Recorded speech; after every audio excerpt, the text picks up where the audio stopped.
Hello, everyone. Welcome, MBA hopefuls. We're on the air with MBA Waves, your weekly vidcast talking about all things business and education, streaming live every Tuesday on LinkedIn, Facebook, and YouTube, bringing you tips and tricks to help you get into the top-ranked MBA program and getting you up close and personal with many of the schools that we host on the show and professionals who can help get your questions answered. And if you like this week's episode, please subscribe, please like us. And today we're on episode, I believe it's 94, and we're discussing Women Mean Business and talking about women in the business school process and the business school application process. And we've got some amazing guests on us that I'm super excited to welcome, including Barbara, a friend and colleague, and Jeneta as well, and Kutloano. And they're going to introduce themselves to you directly and give you a little background of who they are and what they're about. And as always, I'm your host on the show, Bara Sapir, and I'm joined by Krithika and Eric, and they'll also introduce themselves briefly. And we're going to get straight into all the introductions. So let's start now. Eric and Krithika, how are you guys doing? Good. How are you? I'm slightly warm. It's great to see you guys. Are you doing well in the strikes and in the crazy of the world? Oh, yeah. They're a little bit crazy, but we're getting through it. I'm glad to hear that. Everything's awesome here, Bara. Yeah, we're spanning all different continents right now, all different parts of the globe. So we appreciate everyone joining us. And Barbara, do you want to start by introducing yourself? Yeah, thank you. It's such a pleasure to be on here. I think I've been on at least times before, but I have been in the space for decades. I don't think I even want to admit how many I've been in, but I work with prospective students applying to business school and helping with everything, not just the tactical of the essays and resumes, but deciding if it's the right choice and then school selection. But I just love this. I love the space. I've been in, like I said, for a long time. I married a Brit and moved over to the UK. And so I did my MBA abroad. And I always tend to talk to prospective students every day. So I'm excited to have an opportunity to chat with all of you here today. So thank you.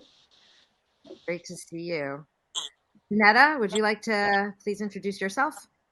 Hi, thank you for having me. My name is Jeneta Hot. I am the founder and editor of MBAchic. We're a platform helping MBA and professional women navigate all things business school, careers, and more. Got my start right after college. I graduated during the Great Recession, and so business school was my way of navigating the Great Recession, trying to find opportunities. Of course, finance opportunities were not there before, and then sort of using that, working at the same time, and benefiting in both areas. And I can get into MBAchic a little bit later, but continued working in finance, tech, and consulting, and returned to relaunch MBAchic a couple years ago. So I'm really excited to have this conversation because I think there is absolutely space for women in business school, and everyone should feel it's open to them. Awesome. Thank you. Welcome. And Kutloano. Yes, thank you so much for having me. My name is Kutloano. I'm the founder and podcast host of Shades and Layers, and it's focusing on Black women entrepreneurs. In my previous life, I was an admissions manager at the Copenhagen MBA, which I graduated from as well. So I was in that business for about 8 years, and now I'm on the other end speaking to other women who've done MBAs and are now starting businesses, navigating this professional life. Awesome. Well, I'm going to have one of my colleagues here start off with the questions because I want to hear what you all have to say about some of the issues that we were discussing prior in setting up this episode. All right. Well, I feel like I can kind of kick us off. So to everyone in the room, and thank you all for joining today. What unique perspectives or experiences do women bring to the business school application process and that they want to highlight?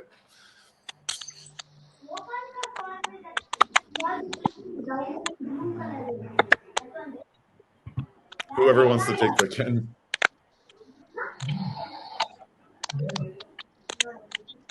We're having some technical glitchiness, and maybe we can mute unless you're speaking. And Barbara, you wanna take that question first? Yeah, I'd be happy to. Thank you. I wanted to give everyone a chance to speak. I think women, just because of trying to, in some industries in particular, trying to get a seat at the table, or who've been underrepresented, have to be creative in their career. And I think creativity is a hidden skill, life skill and career skill. So I think that sense of, again, creativity, finding a way to get into the room, how to elevate your voice. I know I was somebody when I was in my 20s, which was a little time ago, that I was always afraid to raise my hand and have my voice been heard. So I found, like, here's an example of that. So maybe if it's not in a big meeting, you do it in a smaller meeting where you kind of get more comfortable with it, and then you can grow from there. So I would probably say creativity for me would be at the top of the list. Yeah, I think I would add to that. There's resilience, which I always spotted in women's applications. A lot of women go through a lot. First of all, to especially from developing countries, especially to graduate from university, get an education in the first place in some instances. But there's a tenacity and a resilience that they come with, which I think helps a lot in applications, especially because sometimes the only way to get through business school is through scholarships. So those are some of the things that you would want to highlight when applying for an MBA education, or just even a job. Resilience and tenacity, I think, are up there.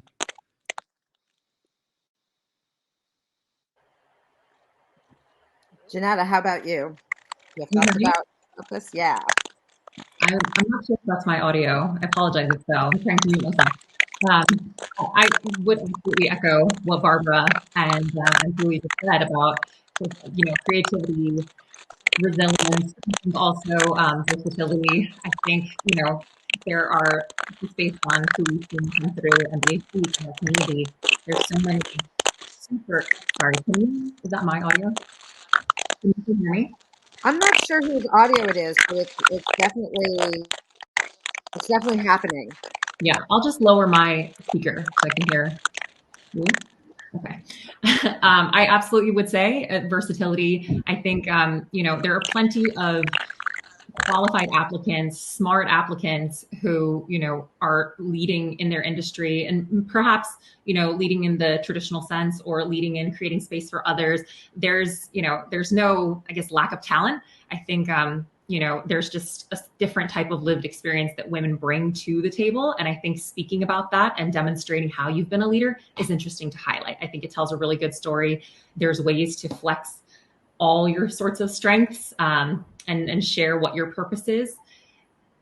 Okay, and share what your purpose is as you're sort of navigating the MBA application process. But I think, if you I see, again, in my experience, if you try to stick to some of the typical formulas or what you've seen work in the past when you're submitting your application and creating your statement, telling people who you are, that is sometimes limiting. So I would really just kind of take stock of all of your experiences, because you've definitely demonstrated leadership and your versatility and your resilience and creativity in a number of ways. So I would really take a broad look at everything you've done so far. I think I'd imagine that leadership, it just comes in all different not perspectives, but like there's so many different ways of the woman's experience being a leader, right? So that I think that could come through, like even someone who's going back to school, right, or back into the workforce. Like I hear that a lot from candidates, like when they're dealing with their resume. And I know, Barbara, you do a lot of work with folks that on their resumes. So you probably see that as well. Yeah. Cool. So how about the challenges, the specific challenges in the process of being in business school or applying to business school? What kinds of challenges do you see facing them right now, or you see in the future for women who are applying? I can continue basically on my point that I started to make on sort of how you're framing your leadership. You're demonstrating your leadership, but also, the opportunity and why it's a great idea for a school to invest in you and take you on as a candidate. I think sometimes what we see, and it's not everyone, absolutely not everyone, but there's sometimes the thought that this is not for a certain industry. Like, let's say you're not in finance, consulting, or tech, or heading into the typical sort of post-MBA fields.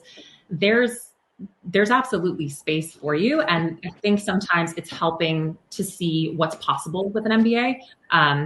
There's plenty of things we can go into, but one thing that I see is through storytelling and sharing what people have been able to do on the other side of the MBA, it opens up a lot for some in our community to see themselves and put themselves in their shoes. If someone's not looking for to go into private equity or investment banking, and they've seen someone use their MBA in fashion and luxury or in entrepreneurship, that's inspiring. And something, sometimes, switches on and it says, hey, I can actually see myself going there. Of course, we get into things, like cost and all sorts of barriers, but I do see sort of that mental unlock being really powerful. So no matter how serious you are about pursuing your MBA, I think taking stock of everything again and learning what people are able to do is really powerful in your decision process. How about other folks? Yeah, and I think the other important part is, when you're researching the schools that you're applying to, I think, of course, look at, what the possibilities are and what the alumni have done. That's always a good thing, and us to be connected to those alumni, or just, have a look at the school and see what examples there have been. Because very often it's hidden. When you think MBA candidate, you're still thinking some guy working in private equity or the stock market or some other finance profession or some engineer or other. Whereas, there are opportunities out there. There are people who've come from, chemistry or being medical doctors or even lawyers sometimes who have actually used the MBA to bolster their career or even switch careers. So, think about the purpose of what it is that you want, that you have in going into your MBA, and see if there are other examples. And they certainly are there.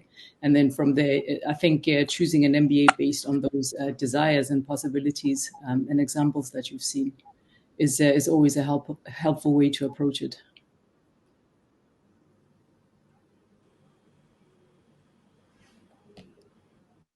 Barbara, how about you? Yeah, I was just going to agree wholeheartedly with that. And I think a lot of this process is you kind of get as much out of it as you put into it.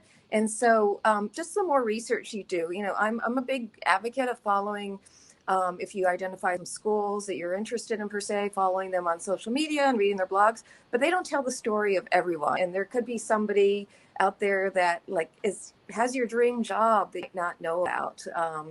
And so just, go onto LinkedIn, maybe do some searching, do as much research as you can.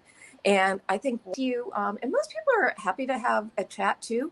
And then just don't be shy. I think some people, it can feel that way to reach out and just say, hey, can I have 10 to 15 minutes of your time? You tell me a little bit about how your journey of how you got there. I would just say, I know I'm just putting a little plug in for Jeneta, but MBAchic has great resources and they tell terrific stories.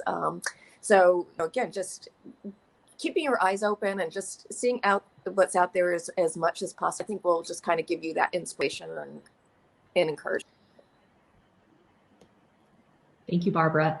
Just to add on to that, I think as both Thuli and Barbara are saying, as you have this image of who or what an MBA is, you start to chip away at that as you kind of understand the breadth of opportunities that are possible for you. But I also think, fears around cost, understanding, salaries on the other side, that's one piece of it, yes, but understanding, ranges of test scores, and those are guidelines, but really understanding more about the process itself also just kind of helps you step into it with, more knowledge, but more confidence as well.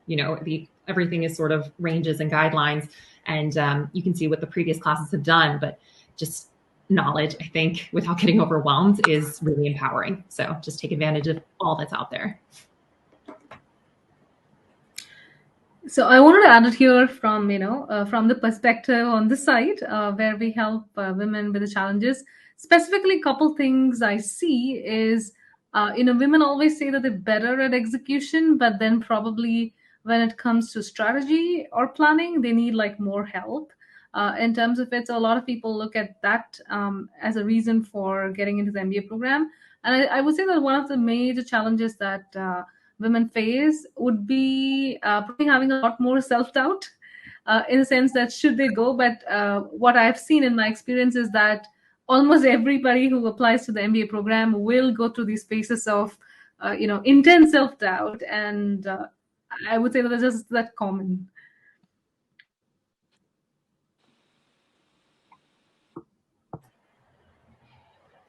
That's a great point. Just to share one. Ooh, am I on mute? Hold on. I just wanted to share that point you raised. It really isn't just women with the sort of imposter syndrome or self-doubt or whatever term you want to call it. And we had a really good conversation. She's an MD MBA and she's the chief medical officer at Real. And we had a conversation with her a little while ago about like MEA stressors and really sort of navigating. But her first patients in her training were MBA students. And so for her, it was on full display. She said the imposter syndrome, everyone, not thinking they're doing the right thing, wondering, oh my gosh, they got their internship offer before me. Am I going to fail? Like there is so much that people are dealing with. And because again, business school is a space, you want to put your best foot forward. Not everyone is sharing that. So when those feelings come up at any part in the process or in business school, like you are absolutely not alone. Find your people, find your safe spaces. But you're in that space. You deserve the place that you've earned. Make the most of it, but find your people to navigate all of it. Because yes, women are dealing with it, but everyone is dealing with it. It is not a gender specific situation to be full of doubt in the process. Speaking of thank you, Jeneta, for sharing that. And speaking of feeling like they deserve something or to be there, to have a seat at the table or in the classroom, this comment that came in from Marlena Corcoran, a friend and colleague of ours, she says, we can support women MBA applicants by advising women to think bigger, because if the goals they announce are too small, the AdCom may well think to achieve this, the applicant doesn't need our MBA. What do you think about that? And I open that to anyone in the room. I think it's always great to think big, right? That, Eric? All right, Bara, why don't you start, and then we'll move to Barbara. Yeah, I mean, I think that's we often talk about the whole application process and the testing process as being a microcosm or just a fractal of life. And I think that this is, I think that we should be supporting all of the people in our lives to think bigger and to do better in that way, because when you think bigger, you actually are creating a neural pathway to actually help make it happen, right? So not that we're going to dive into neuroscience, but it's really just about you want to think bigger. And I think that if a school is going to see you thinking small, that they're not exactly what Marlena said. They're going to think, well, you don't need the MBA for this. And do you want to put that much effort in just to open up a lemonade stand at the bottom of your driveway, right? Like you want to really think about how are you going to be a leader and how are you going to change things in the world. And yeah, you could start with the lemonade stand, but I always think of that when I see kids with their lemonade stand. Like, what are they going to do next if they're doing this at 7 years old? But yeah, thinking big, I think is super important. Barbara, did you want to piggyback on that? I'll piggyback because I love your image of the lemonade stand. And I'm thinking, yeah, like maybe if you put in a really, I remember being in New York City and like triple. Uh-oh, Barbara's frozen and she's gone. Yeah, I mean, I think, the big question when you're on the other side assessing an application, you're asking yourself, why does this person need this education? And also you're looking at what have they done before? Why is there an indication that they would need to join an MBA program? And, yeah, there are some limiting beliefs that come, that candidates, like every candidate has, can I do this? Am I the right person, etc. Of course, that's human. But yes, I think dreaming big, yes, absolutely. But also just, the admissions committee has to see why this education would make a difference in your life, especially, I worked a lot with international students, and, that determination always came through, like you're applying to this application, to this education overseas. It's a huge leap. You're leaving countries, you're leaving a job in some instances to go and join an MBA program. So already that is an indication. But you also, in addition to that, you need to be explicit about why this education is going to be helpful for you. So yeah, I would say, encourage applicants to be more explicit about what it is that they want to get out of the education and how it will help them to get there. Absolutely. Krithika, did you want to ask the next question? Yeah, absolutely. So Jeneta, this one's for you. How did MBAchic come about, and are most of your users female identified? Thank you so much. Yes. So MBAchic, this is actually the revamp or the relaunch of MBAchic. I mentioned at the start, I studied finance in undergrad and graduated during the Great Recession. And for me, business school was my way of navigating the Great Recession.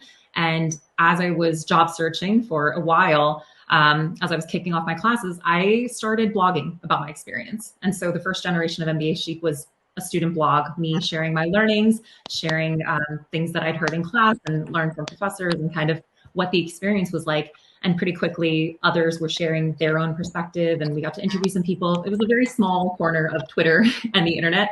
And that sort of, as work and everything continued, to sort of sat on its own for a few years. And then a couple of years ago, with this always in the back of mind, there was a chance to really build this out into a community and a resource, and not be about my own story, but to amplify stories of others and sort of, increase sort of access to some of the learnings along the way. Yes, share more perspectives. But really what it's become is, it's become a resource and community on social and on the website. It is majority female. I would say when you incorporate web viewers, it's about a 70-30 split, female to male. We've got male guest bloggers.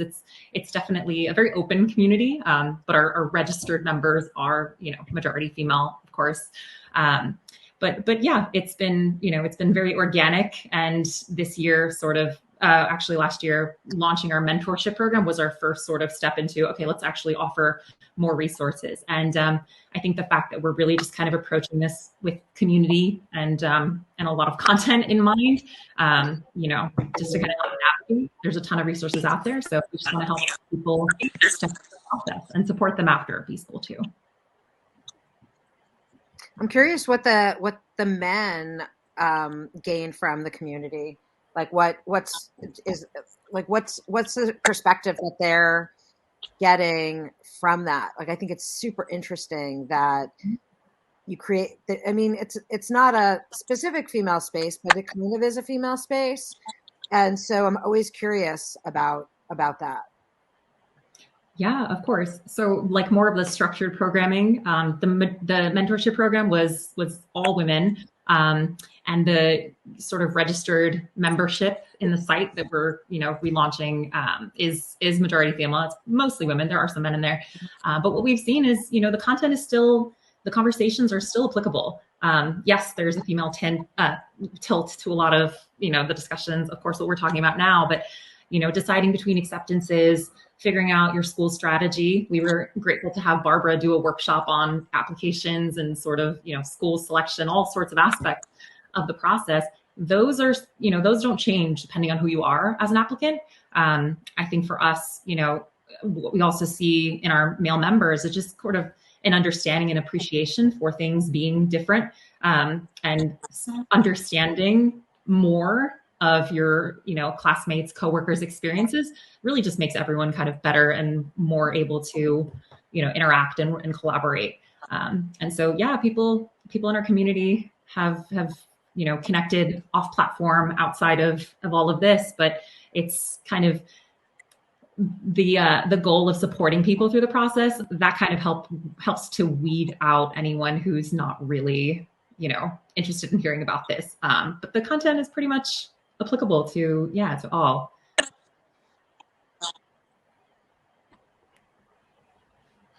That's really interesting. That's it reminds me a little bit of Forte Foundation, which, if you guys don't know, is one of the MBA fair providers, and they have a lot of other resources, definitely centered around women. However, men are always welcome to be at events too. You'll definitely see more women present, though. And I wonder, Jeneta, if you have any connection with Forte, or is this something maybe in the future? We don't partner with Forte, but we do send a lot of people to their MBA launch program. I think it's a very strong program. We've had a ton of overlap. Plenty of Forte fellows are part of the MBAchic community, and continue on. We're supporting sort of through your career and sort of the next steps post MBA. But it's a fantastic program, and a lot of schools have partnered with them, and it helps remove the financial barriers, of course, to getting women to business school. So yeah, big fans of them. Cool. Good to know. So this goes out to all of you. I want to ask the room, in what ways have women made major strides in business, and where are we seriously lagging still? Who wants to take that first? That's very broad, Eric. Okay, well, I mean, you can take it to your... Of course, there have been major strides, right? But you can also see the limitations. So you just have to look at any statistics out there, and you'll be able to see that there is a lot of lag behind. And I think one of the things that is usually quoted is the Forbes women who lead Fortune 500 companies, and it's still very low. I think it's at something like 15% maybe, or even less. It's actually even less. Yeah. So it's like, okay, there are strides, but when it comes to the metrics that we think are a measure of success, then you see women lagging a lot. However, on the other hand, you do find that women start businesses at a higher rate than any other population. So is that the US or is that worldwide, that data? Sorry? About women starting businesses more than men, is that a US number, or is that I think it is a US number, but I would argue that it's probably worldwide. I would say looking at a place like Africa, you definitely do find that women tend to start businesses at a far higher rate than anybody else. And, Latin America we're not talking the Silicon Valley model of business, but businesses that have an impact on your immediate community, immediate family, etc. So there's a higher rate of entrepreneurship there. But, there's lacking behind, I think, it's a lot of support, like for women, right? Women mid-career, for example, like when you reach your 30s, 40s, and you're contemplating a family, there are choices to be made there. And, is there enough support? Are you going to get maternity leave, etc.? So there's a whole bunch of things that I think are not necessarily in place to encourage that, that type of acceleration that you see that men have in their careers. So there is that. But in terms of progresses, you could argue that there are more opportunities. Yes, absolutely. There are more women in business school, as we discussed before this conversation. There are more women applying to enter business school. And there are various reasons for that, including the recent pandemic we've just been living through, going to business school to upskill, etc. So, strides, yes, lagging behind, still a lot. There's still a lot of work to be done. I mean, I don't know where the middle road is, but there's a lot of work to be done. I mean, to respond to what you're saying, I actually was speaking about, not to, but about someone. This is a friend's mother who's based in Chile, in Santiago de Chile. And she's very advanced in her career. She's like 70 something, but still working as a consultant. Her specialization is helping women to reintegrate professionally after their children have become, old enough that they can return to the workforce. And man, what a challenge that is. There are perceptions, negative perceptions about women's ability to, especially in leadership positions. I would have loved to have had her on the show with us today, but A, we have plenty of guests, and B, it was last minute. But in the future, we'll have to have a talk with her. But yeah, I mean, particularly perceived perceptions about women's ability to take on leadership roles in their 40s. Now that they've had children, they're old enough and they want to come back to the workforce. Is really, I think, a big lag. So I would say the thing for me is that it's only women who have to make that choice. So I think that is a huge, huge thing, because the only person who's going to make that choice is usually the woman who the household responsibility generally falls on. So it's also structural, it's societal, it's universal. There's a lot of work to be done all around. I think if you're going to make any major changes or meaningful changes for women entering business or their corporate careers, then you need to change something in the structure and, legally what men can have in terms of paternity, and whether it's, something that women will jump on board with also, because we've got these traditional rules that we have subscribed to for such a long time.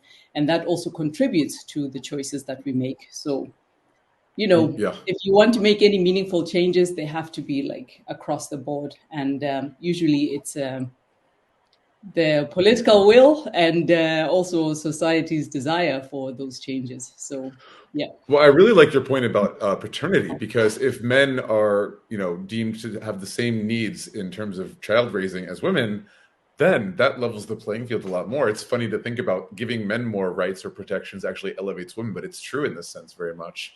I don't know if any of you have any perspectives on this legal side of things and want to make a comment.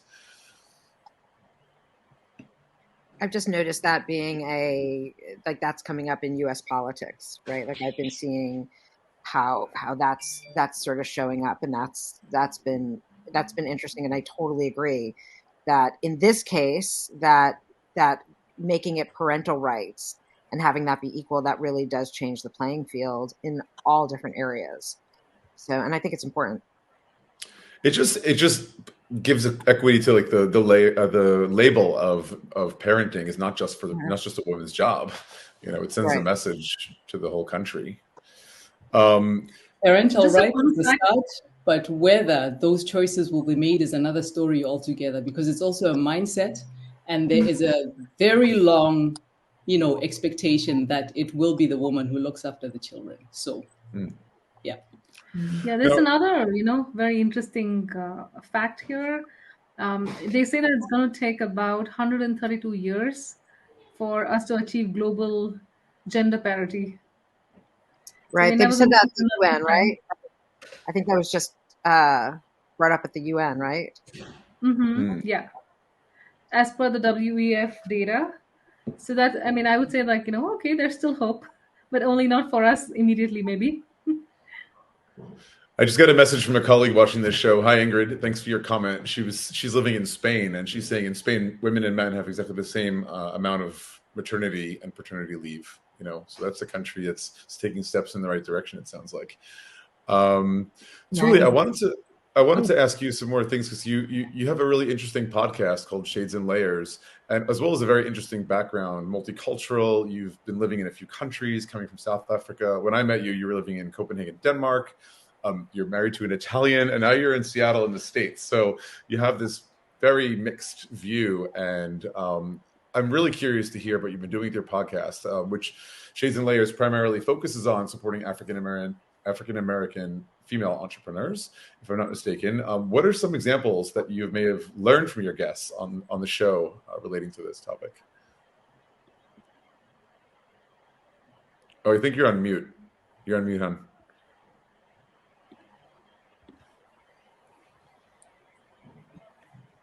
You're still on mute. Good, Thuli. Sorry. Start from the beginning again, please. As you mentioned, I've done quite a tour around the world, and right now I'm based in Seattle, and I've got this podcast, Shades and Layers, which is basically a resource and a celebration and a gathering space for Black women across the world, entrepreneurs, and other game changers, because we do look at intrapreneurship as well as part of the conversation. But, it's basically something that I have found, whether you look back at, my career 20 years back or any time, it's always something that's bugged me, that, spaces for Black women are very limited out there. And you have to sift through a lot of material in order to see examples of what is possible for your life. So this is a platform where we can have these conversations and also normalize these conversations between Black women. This is what we sound like without a lens, without anybody's input or perception. And, it's just an open conversation about what entrepreneurship looks like. What are some of the advantages of having the background that you have in having made you who you are, and also what are some of the challenges you meet as you get into as you try and start your own business, etc., and how can you be supported. So this is a space to have conversations about it's basically getting a playbook for successful living and navigating the entrepreneurial life, because at some point I think most women will contemplate or even start either their own consultancy or a business of some kind, so that you can have that work-life balance, which you might not get working in a corporate. So yeah. I like to think of it as a second act. More or less, actually. But, there are also a lot of young women who just graduate business school and then they decide, well, I don't fit the mold. So maybe you come from a background that's not necessarily engineering or finance, and you don't fit the mold of what a business graduate looks like. Case in point, and you find your own path. So it is possible. So navigate it. Somebody else has done it before you. There's no need to feel alone or reinvent the wheel. There are examples out there, and here they are. Let's have a discussion about it. And let's state your goals, put it out there, and somebody might be listening. And it's actually been an interesting journey so far. And I'm sure they're not the problems, but the issues are universal. Yeah. Are the women you're meeting on your show, are they mostly from the States, and how do you find them? Well, it's split. So there are some from the US, mostly from South Africa, because I come from South Africa, and I've lived in Denmark. So you'll find some guests who are based in Denmark as well. So it's a split, sometimes in the UK, sometimes, East Africa. So it's a split of women universally. It just depends on which topic we are discussing. So what I do is I select an industry where you find a lot of Black women, things like beauty, personal care, fashion, all these so-called creative industries. And we talk about making a living in that space. And, depending on what topic it is, I'll find people through my network or through following some cultural magazines or conversations online, etc., and find those interviewees and speak to them about how they did it. I mean, everyone in this room is an entrepreneur in some way or shape or form. There you go. including Barbara, who's gotten kicked off, by the way. I think she forgot to pay the internet bill. No, I'm kidding. She's having some connection issues. She might try to join us in a little bit.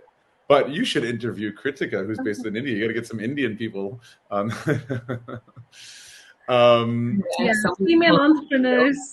Female entrepreneurs and startups are close to my heart. Yeah. I also wonder people I want to send you from our community who'd be great to talk to.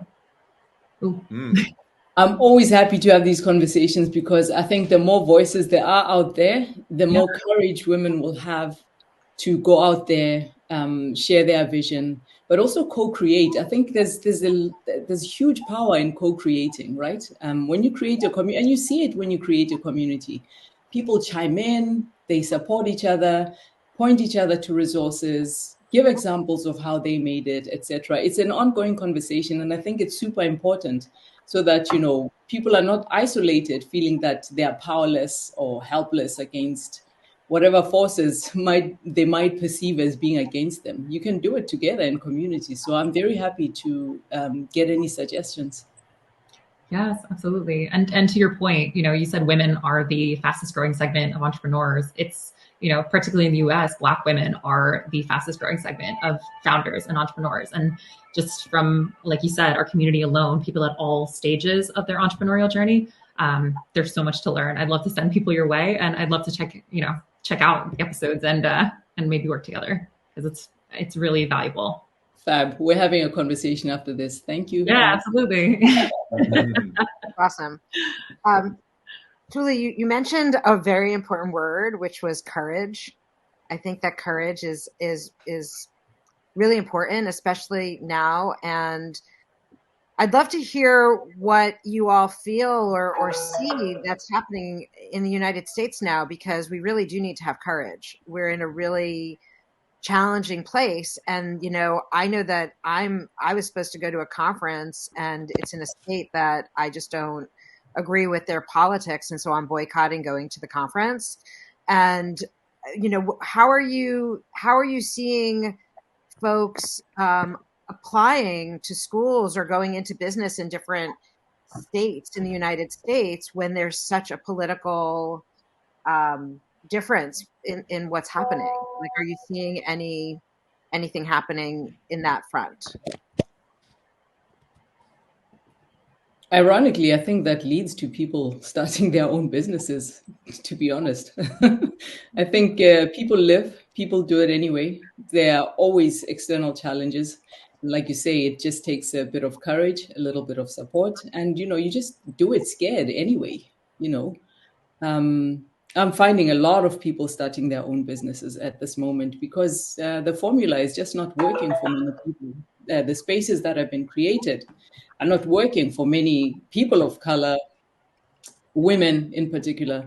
And a lot of women are striking out on their own. I mean, even if you look at podcasts aimed at women, it's everybody looking for an alternative because the formula is just simply not working. So it's influenced by the political situation, I would say. And I'm always scared to chime in on American politics being a foreigner. But, from observation, it's just people striking out on their own because they've had it. It's enough. There has to be a different way. So I think that's what's also leading to this increase in number of entrepreneurs we see emerging. Thank you for that comment, Thuli. And let me just say, I appreciate your comments and perspective on American society, culture, and so forth. You've been there long enough to have a perspective, and you bring an outside set of eyes and ears. So I think it's very helpful and balanced. So I don't think you should hesitate. That's my opinion. Yeah. Just here. Welcome back, Barbara. I am, and I'm so sorry. I don't know what is going on. I just seriously, every 2 or 3 minutes, it logged me off, and I'd log on again and log me off. So thanks to Krithika, said why don't you try from your laptop, because I was on my phone. So I think it's because it's the phone. This phone is sending me a message. It's time for me to get a new upgrade. So apologies. Oh, good. Well, yeah, welcome back. I was going to say, to the point about, do you see people considering different programs based on, politics or policies and whatnot? We haven't. That's a great question. We haven't actually polled our community or asked, I don't have, hard data, but anecdotally, we've definitely seen folks take some of the, when it comes to reproductive rights, when it comes to everything going on, even yesterday with the shooting in Nashville, I think people are just more aware. And I also think aware of their own privilege, power, on the other side of the MBA as well. But I think, we've seen women, find post-MBA employment in a state and really just say, I've had it, I'm kind of over this, and relocate. We've definitely seen people take actions, but we haven't polled on a large scale or anything like that. But I think, if you are someone who's considering an MBA, pursuing your MBA, holding an MBA, graduate with an MBA, there's an immense amount of privilege and power that you do have when you are in the workforce. You've been developed as a leader. You're changing location, industry, whatever. But there's a lot of power that you do hold. And when it comes to negotiating for yourself, negotiating for others, making space for those behind you, and speaking, your voice, speaking your opinions and using your position, there's always a bit of art to all of it. But I think what we've seen certainly over the last couple of years is an awareness of this in men and women. But I think people realizing I can make sure I'm working for someone that I align with, working in a location that makes sense for me. I think people are not so much taking things, just kind of going on with it. They're, taking a stand on certain things and making their opinions known, with their feet, with their wallets, with their voice. Totally. Thanks, Jeneta. Speaking of positions of power, and you mentioned men and women, today on LinkedIn, I saw something in passing. It was a short video from one of our colleagues, Linda Abraham, and she has a colleague that was speaking some advice about the diversity, equity, and inclusion piece and what to do as a non-person of color, or in this case, a non-female, in your application essays and so forth. And diversity is such a big topic. And her point was like, this diversity, equity, and inclusion is for everyone. And if you are in a position of power, socially speaking, like, what do you do? How do you use your power to support? So it made me think, like, I wanted to ask the group, do you guys have some examples of men who have been positive forces in your lives that have maybe boosted you or, helped on your way in a positive way, coaching or a superior or even family? Yeah, I'll take that one if I may, because, I'm going to go way back in time, but the 27-year-old me who was working in Boston in financial services and was a French literature major and had no idea what a mutual fund was, but somehow found myself in that environment, was fortunate to have a boss. We had a reorg, and he was a vice president. He had gone to Harvard Business School for the executive education and was super smart and kind of took me under his wing. And he's like, Barbara, what do you do after work every day? And I'm like, watch TV. And he's like, I think you should do an MBA and the company will pay for it and, take advantage of that. And just, sat me down next to me in meetings, or sat down next to him, and he would give me tips on what to, how to present myself and all of that. And just a whole bunch of things. And so, this was, oh my gosh, this would have been like early 1990s. But his lessons and his support and encouragement and friendship, to be honest, because we've been friends for that long, have really lasted to that day. So, when you're looking for, we call them, what are the different terms? I'm blanking out right now, but like you can have mentors or you could have advocates, do consider some of the men. This is somebody way back when who really made a huge difference in my life. And, specifically what we're doing encouraged me to do the MBA, but much more gave me a whole bunch of career and life skills. And so, it's just always keep yourself open to those opportunities of just somebody inviting you to coffee, taking them up on it, and just building those relationships is kind of my 2 cents on that. Totally. Yeah. Thanks, Barbara. Sure. Anyone else have a story? I mean, absolutely. To add to that, not to spend to take up too much time on this, but absolutely. I think, in my career, I've worked in primarily male-dominated, I think exclusively male-dominated spaces. So my mentors and sponsors have been, I've had many men as mentors and sponsors throughout my career who, not only advice, but really advocated for me when it comes to not only promotions and advancing in my career, but to take on projects and to be in spaces where, my voice might not have been heard, or, I might not even been aware that the space was there. But absolutely, I think, and to your question about how do people, men and, what did you say? People with privilege who have, social privilege or power, just kind of creating space and sort of ensuring that opportunities and resources are allocated. I think, it's a balance of respecting that some spaces are not for you.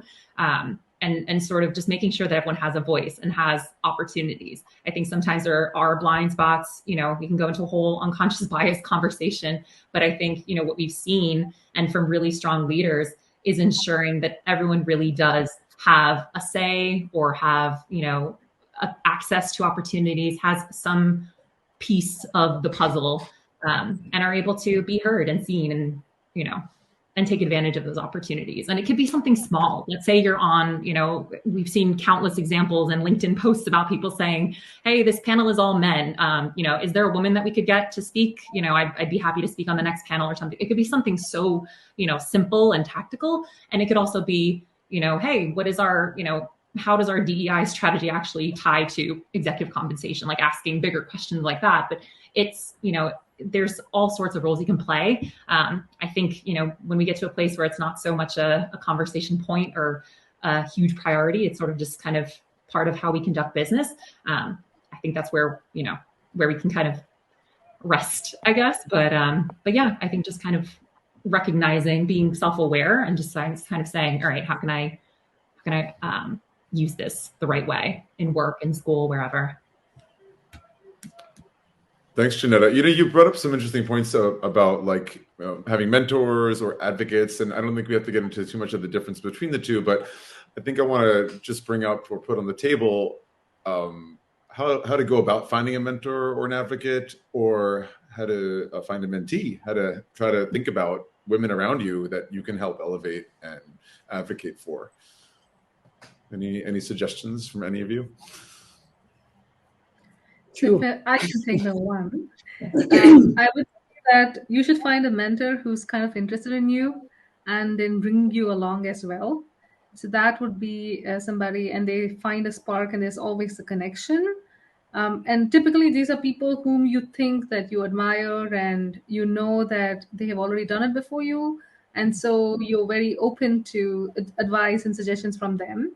So it can be like another manager, your own manager. Sometimes it happens, but I say like Barbara, and even in my case, like we're so lucky to have people who believed in me and things like that before. But I would say that it can also be somebody else whom you admire, or in a role that you think that you want to take out in the future. And to add to that, I think it works best when it's something organic, rather than, going up to someone and saying, please, can you be my mentor? Usually people have their plates full. So I think the best way is also just find yourself, or try and get yourself onto projects that person is working on, or try and find out, just around lunch table or wherever you have the opportunity, more about what they're doing, if it is something that you want to do in the future. So I think be a human first, have conversations with normal human beings without making it weird. But also, like Krithika says, look for, it might be somebody you've never even met. So I really advocate going to talks and reading memoirs. I am a super fan of memoirs. And you can learn a lot from people's life stories. So that's another way to approach it. Who's the best memoir you've read so far? Oh, come on. I don't know. Anyone. Oh, there are so many. I love Annie Lamott's writing. I think that her writing is quite extraordinary. And she's actually, it's funny, she's local to the Bay Area. I haven't met her, but I know there, like people will say like, oh yeah, she was just at Good Earth in Fairfax. And so it's but I think her writing is quite extraordinary. It's not business related at all, but bird by bird. Yeah, really quite awesome. I love that point you made about be a human first. I think if someone comes up to you and says, can you be my mentor? That's like one of the most terrifying things, especially if you're managing, a million different jobs and things on your plate and family and then whatnot. It's so broad. To your point earlier, Eric, about just specificity. And I think Bara, maybe you mentioned just being specific about what you're asking for. But I think mentor relationships and sponsor relationships really organically, I think is the right way to go. I've definitely been a part of mentoring schemes. MBAchic, not to plug it, but MBAchic is, second cohort, but we put so much thought into the pairing of mentors and mentees, just because you want to make sure that, they have the best possible chance of clicking. And in the end, not everyone does click, but finding either your way onto a stretch assignment, a project. If there's an executive that you really admire and you want to follow, find what, if you can volunteer with them on what a human capital committee, or if I found, ways to sort of help. I was really, for anyone watching who I've worked with, I was really, when it comes to presentations and decks and communicating really complex ideas for either a broad town hall audience or something like that. And so for some of my mentors, the relationship sort of came out of that. And then it developed into, I had something to offer them. And then there was a chance for them to offer life lessons, coaching. And when it came to sponsorship, either them or someone else, they could, help me navigate.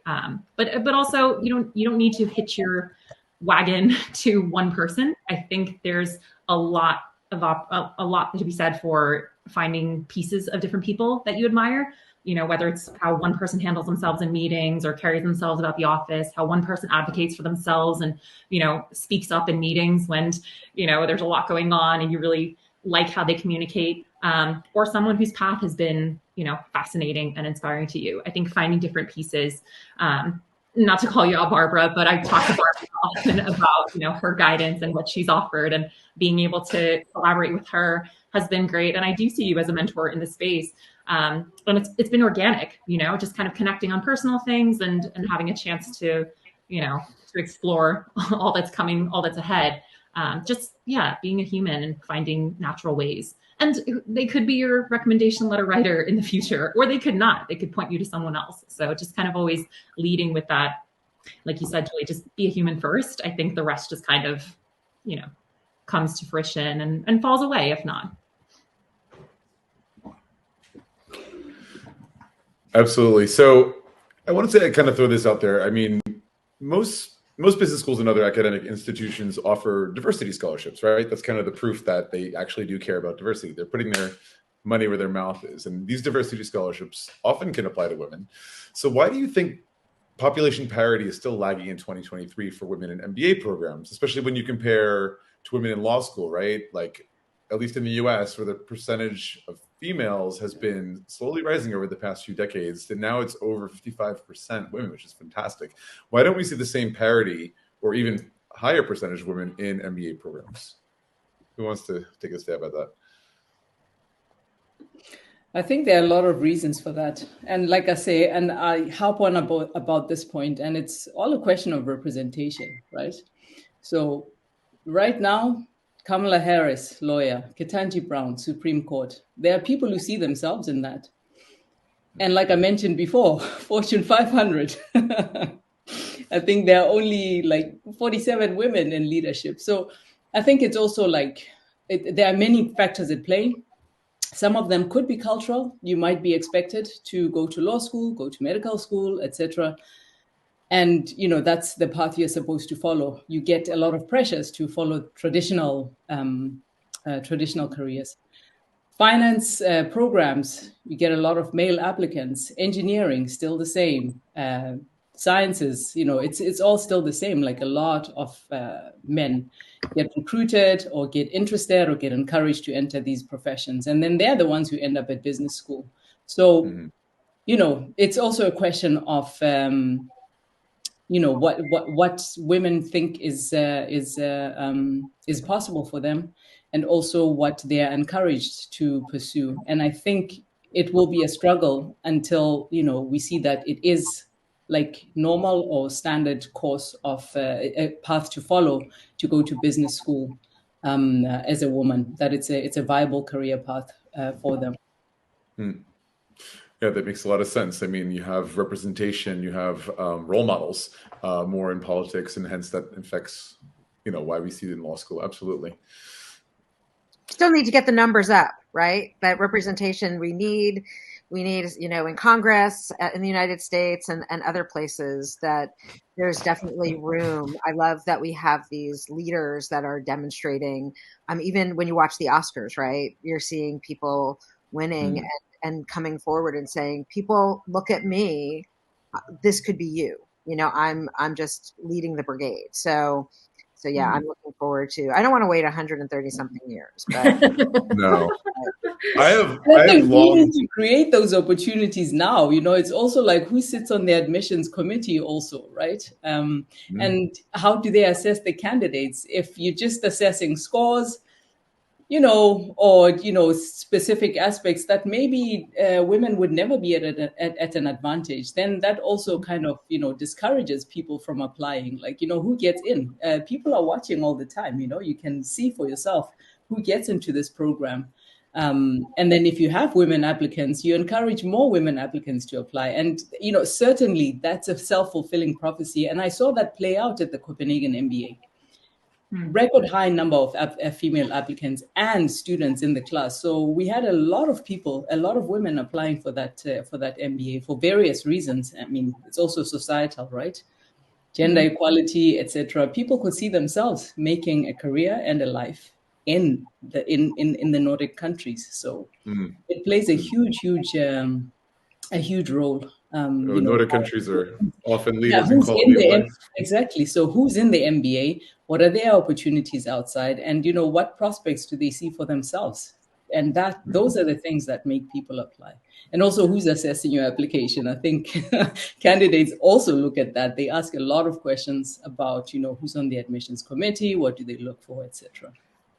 To be fair, I have seen a lot of women, in education in general and in admissions. So my personal experience has been definitely there's more women than men in that part. But speaking of self-fulfilling, there's a systemic problem with the fact that a good part of rankings, and for some of the rankings companies, entirely it is based on salaries.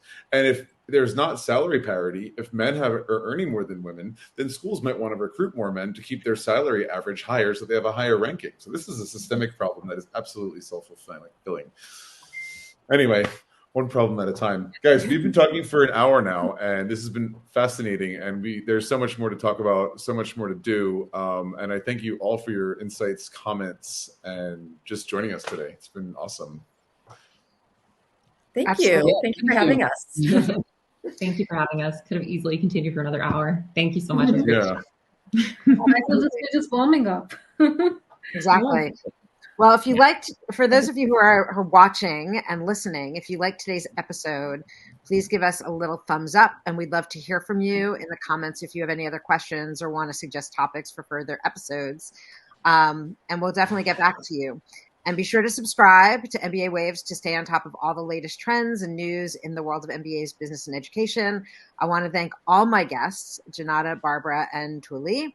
And it was such a pleasure to learn from all of you and to have this conversation and to really plant the seeds, more seeds to have more equity in this space. And for everyone who's watching, don't forget to check us out next week, the same time and place. And for full access to upcoming or past episodes, head over to MBAwaves.com. And again, thanks everyone for joining us, and we'll see you soon. Thanks. Enjoy the rest of the day. Take care. Speak soon.